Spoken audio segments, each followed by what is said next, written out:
Algemene Câmara tem departamento independente de qualquer governo e nada dona ng advies riba lo qual com ang haya.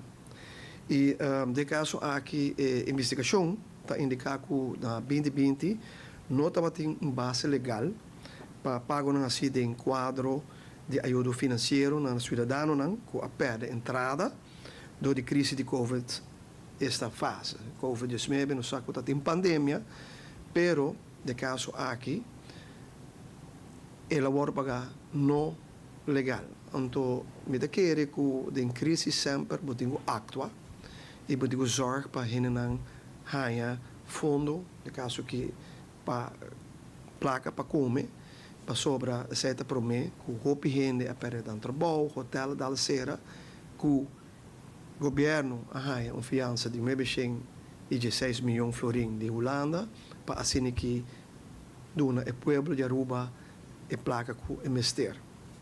Pero, na 2020, a otorgar 42,8 milhões na fase, a Algemene Câmara está classificando e pago na aqui como ilegítimo.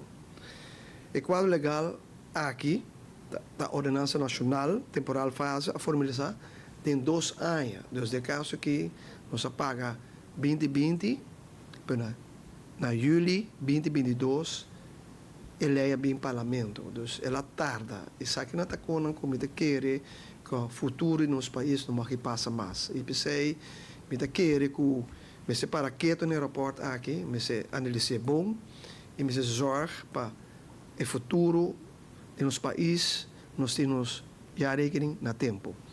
E me sabia que nós estamos em 2026 e nós estamos para um rapport de 2020. Então, está 6 anos lat.